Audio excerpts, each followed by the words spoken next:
Alright, what is up? This is SLOplays, and I am back at it again with some more Dragon Ball Xenoverse 3 leaks. Let's talk about this.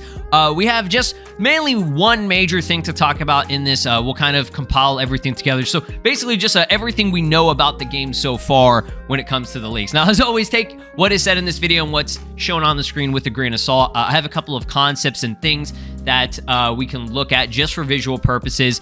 Most of them are mods. Some of them are from a different game. Now, let's get into this. So again, shout outs to Clifford here, aka Lewis. Do apologize if I am mispronouncing it. Maybe it's Louis. But they said some clarifications.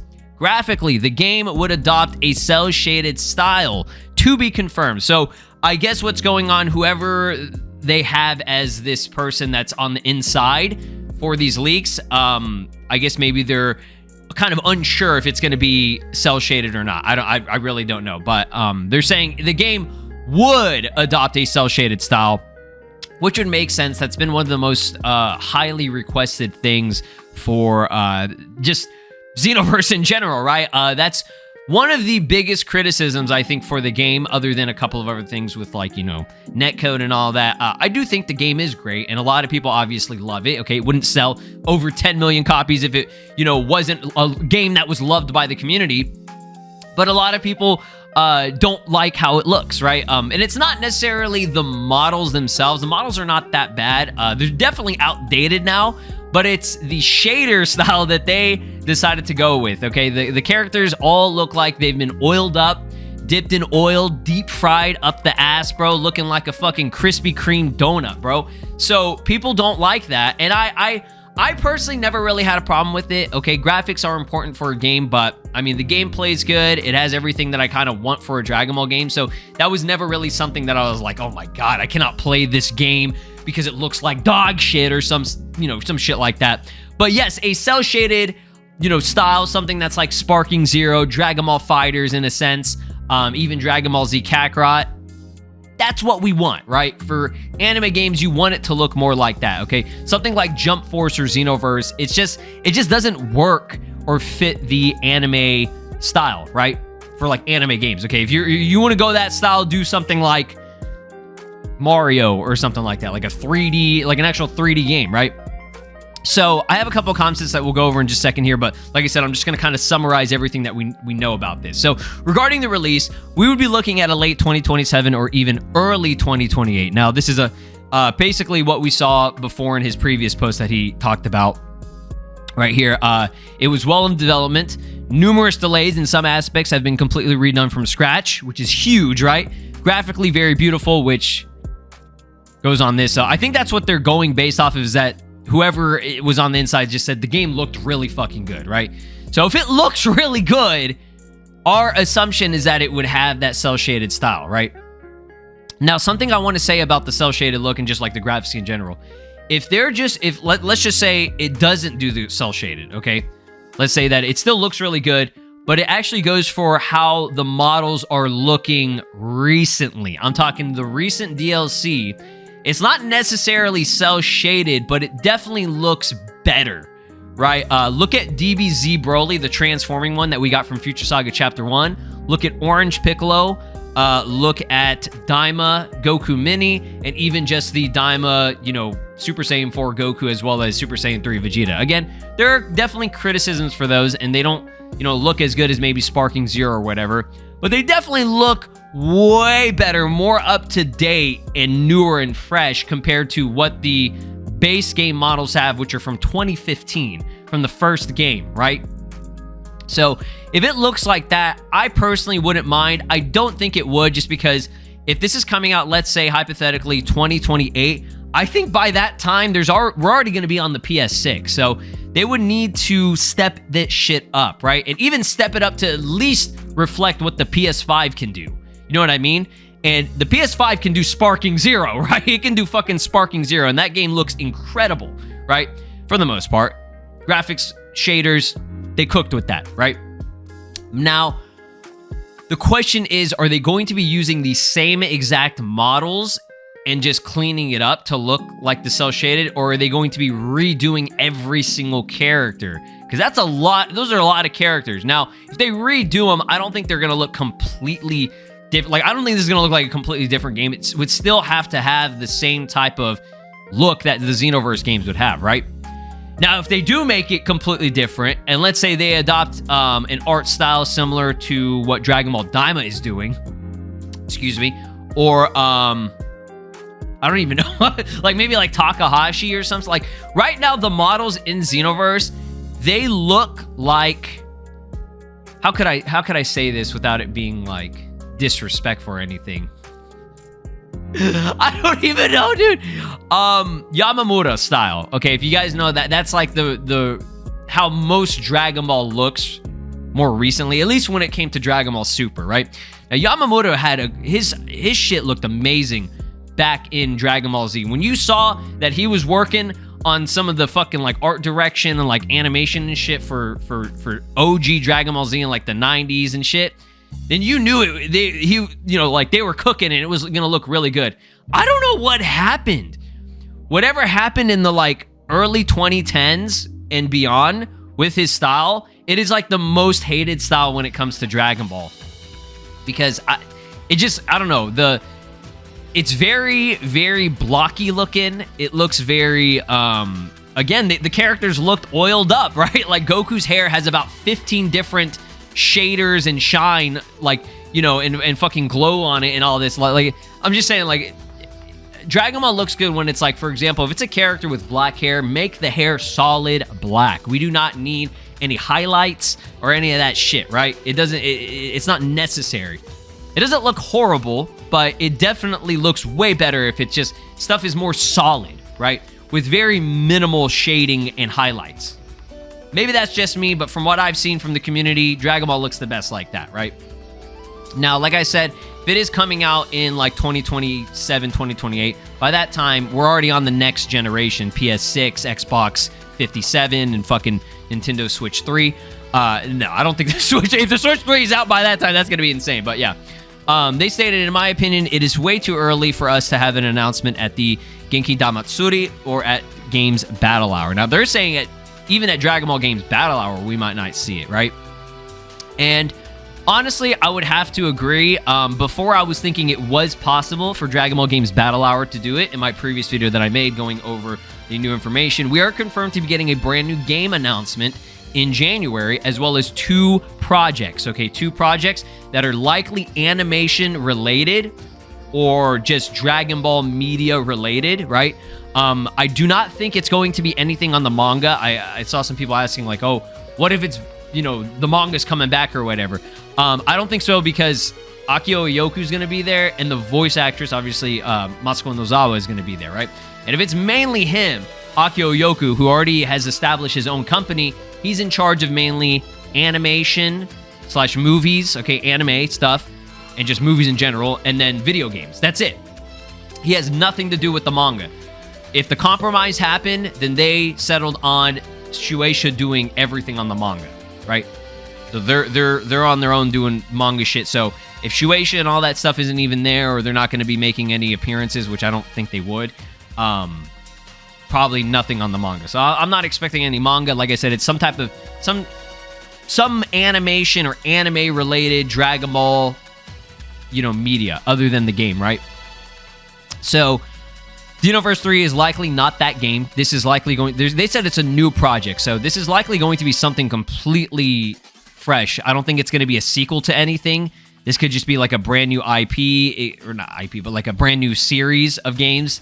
Like we have Dragon Ball Z Kakarot, we have Dragon Ball Fighters, right? I don't know what else they could do. Dragon Ball has done so many different genres at this point, and they're still ongoing.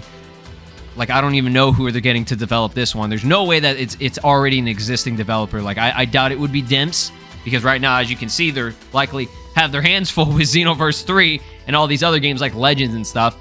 Spike Chunsoft is still doing Sparking Zero content.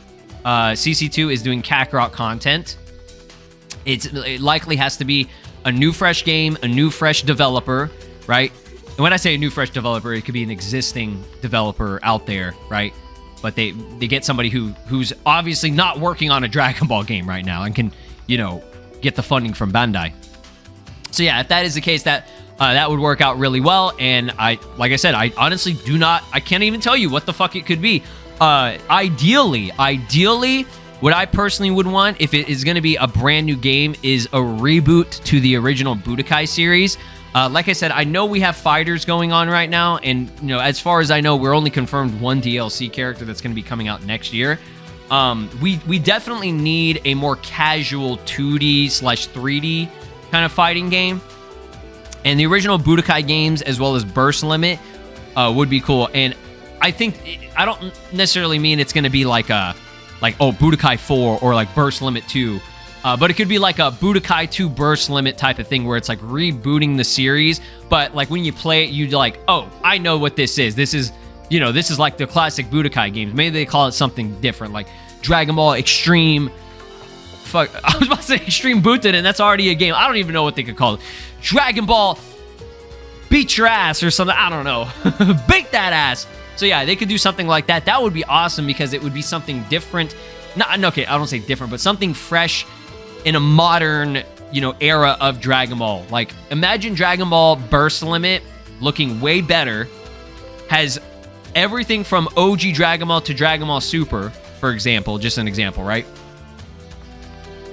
And it has, you know, basically all the same gameplay and the mechanics like that. That game was a very easy game to pick up. Before we had Xenoverse and Tenkaichi and Sparking and all this shit, we had Budokai. Budokai was the first, like, true, like, fun fighting game that people loved outside of, like, Japan and stuff, right? Like, there were fighting games before, but, like, those were, like, more like arcade, kind of like Street Fighter-esque style shit, right? And we don't talk about GT Final Bout. But yeah, Budokai was the one that was the most successful. People enjoyed it. It had good gameplay.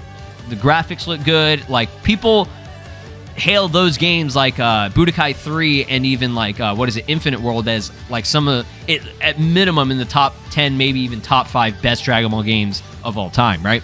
So if they know how successful those are, bringing it back in the modern era, just like they did with Sparking/Tenkaichi, it would do quite well.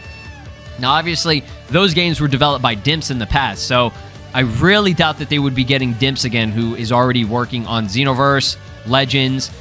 Breakers, I truly think it's over. I think that game is cooked.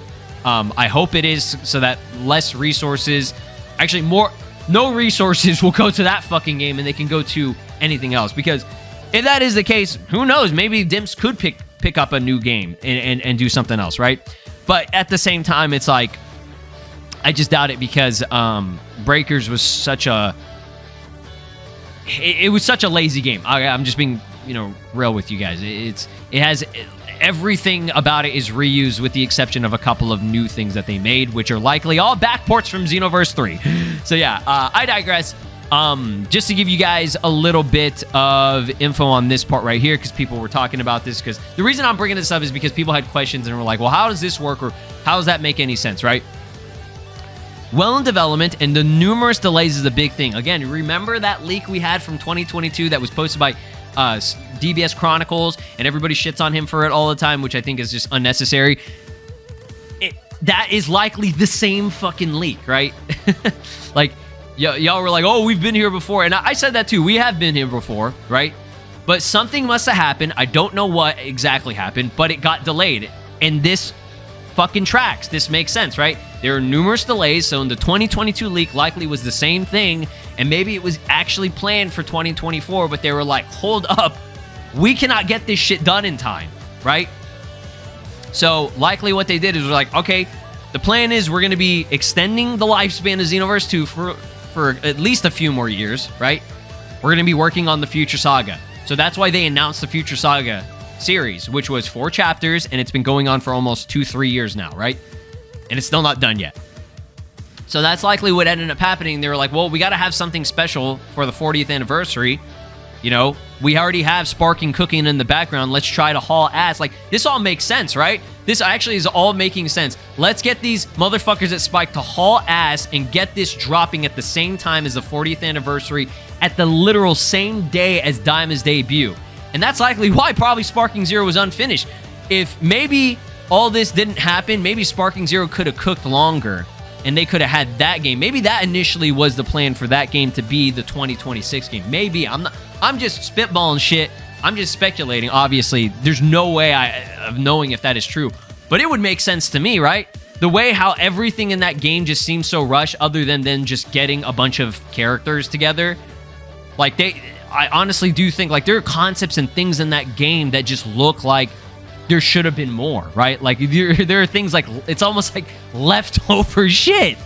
You know what I mean? I mean, we've talked about it a million times, but I'm just thinking, like, this is literally, I'm just thinking about it right now. Maybe this is right. This is why. They switched gears and said, okay, Xenoverse 3 cannot be that 2024 game. Let's get them to do Sparking Zero instead. And that's why we got the announcement. Battle Hour in 2023. Oh my God. Dude, this makes sense to me. It makes sense to me. Maybe I'm dumb, but that just makes sense. I'm not saying that's what happened, but that makes sense. So yeah, stuff being redone from scratch. I think that was not last minute, but something that definitely contributed to it getting delayed, because maybe the plan was, okay, well, we'll get all these characters from the first game in there, but maybe they just weren't confident in how it looked, and they just wanted to redo a lot of shit, right? It's almost like how Marvel the Marvel movies, they constantly do fucking reshoots all the time, and it's like, oh my God, dude. How much of the budget you got for this shit, right? This is basically like a reshoot. Oh, we gotta reshoot these character models. They look like ass. The playable version that already exists right now is likely the reason why you have this information, this leak right here, okay? Whoever leaked this to Clifford and some of these other people, the French community or whatever, who is from Japan, I'm not sure who they are. There's no way that we would know, because they can't obviously snitch and rat them out, right? But whoever this person is likely was one of the people that played this version, okay? And again, this is just like a beta. These are like beta testers. People were like, well, if there's already a playable version, it would have been leaked by now. No, it wouldn't. That's not always the case for these games. Sparking Zero should be a prime example of a game that never got leaked, and we never saw anything from it until Battle Hour. That's why it was the most exciting thing ever, is because there were no leaks for it. Nobody had any fucking clue that that was an actual thing that was working in the background, and they were going to drop that shit at Battle Hour 2023, which was already looking to be a very mid-event. Like, there were no other major announcements other than, like, the same shit that they would always have, right? Nobody expected a brand new game to drop at that event, like an announcement. So this is the same case. We are getting actual information, and it's not a whole lot of information, but there hasn't been, obviously, Bandai, they're going to be cracking the fuck down on this shit, and they definitely have in recent times. That's why we have, like, V-Jump leaks and all this stuff. Like, we haven't seen a lot of actual leaks for games, and I want to keep it that way. I definitely want to keep it that way, because I want to be excited when all this shit gets revealed for the first time, right? So yeah, that's the situation with that. Now, finally, the last thing I wanted to go over are just a couple of concepts of what the game could look like. I'm not saying it's going to look like this, but if they go for the same models, okay, and they just clean them up, polish it up, it could kind of look similar to Fusion World, right? Fusion World reuses the Xenoverse assets, but gives them the cel-shaded look, which is a big, major step in the right direction. Again, these models are definitely outdated, but they don't look that bad. They don't look horrible, and the cel-shaded look definitely does a lot for it, right? It just makes it look less like dipped in oil. And it's a little bit of dipped in oil on the hair there, but that's just because the aura is active on these characters. Here's a look at Vegeta, same situation. And this is just a concept that I've made about a million times. Like, if you go and search Xenoverse 3 on Google or whatever, you can see all the fucking concepts that I've made. Like, the top, like, 30 fucking results are all just images from videos that I've made of ideas and concepts that I want to see for this game, right? So if you need to get a good idea of what you would want to see for Xenoverse, or just ideas in general, go look that up, or just go on my channel, bro. I have about 5 million fucking videos. Like, the amount of times I've fucking made the Xenoverse 3 logo and had to recolor it, I got the whole goddamn rainbow at this point. Like, it's ridiculous. So, yeah, that would be really cool if this is just an example of how they could redo the models and make them look even better than they have before. Again, these are just mods, right? But look at the difference of how Goku would just look a lot nicer in a different kind of style, right? And no, I don't think that they would go for Shintani style again. That seems to be a Sparking Zero thing. and obviously things just didn't translate right. I think if they would just stick with the Yamamoto style, it would be fine. The one thing, like, Shintani style looks better in animation and like art, right? But Yamamoto style, I think, looks better in the video games. Like 3D wise, it just translates way better. Like the Xenoverse models, again, they look good. Like the characters are much more bulky, right? And like the neck is a lot larger and everything. The only issue with Sparking Zero that I really have is the characters. They definitely look, and I've said this since the game got, you know, revealed for the first time and we saw actual beta gameplay. The characters look very, like, too lean, a little bit too lean, right? Their necks especially, it just doesn't work. Like, I feel like if you're going to make a Dragon Ball, they got to look a lot more, you know, bulky. And I understand modern Toriyama style. Imagine if they did Xenoverse 3 and they went for Toriyama's or even Toyotaro's style. I like Toyotaro's style. Yes, it can be a little bit over detailed, but I don't think they would put a whole lot of detail on these models, right? I'm just saying like that would look really fucking good. And they do look they are definitely more leaner in that style in the manga and stuff. But even if they make it look like Gekushin Squadra, for example, too, something a little bit closer to that where it's like classic Toriyama style, right? Because the modern Toriyama style, like I said, he definitely went for like more leaner kind of look for the characters. But man, imagine a Dragon Ball game that adopts the OG Dragon Ball Z manga style from Toriyama. I would fucking jizz everywhere. It would be fucking beautiful. But these are just ideas. It remains to be seen what it will actually look like. But yeah, let me know your thoughts and opinions. I just really wanted to talk about all the ideas, kind of breaking down everything. The past couple of days have been fucking insane, man. Like, there's shit cooking, and it's good to see Dragon Ball moving forward. I felt like we were in this limbo stop, like, time where nothing was happening for a long time, and finally shit's moving forward. Y'all let me know your thoughts and opinions, what you want to see in Xenoverse 3, and I'll see you guys in the next one. Peace out. This is Broly, and you are watching SLOplays. Make sure to subscribe, or else I'll destroy your entire planet!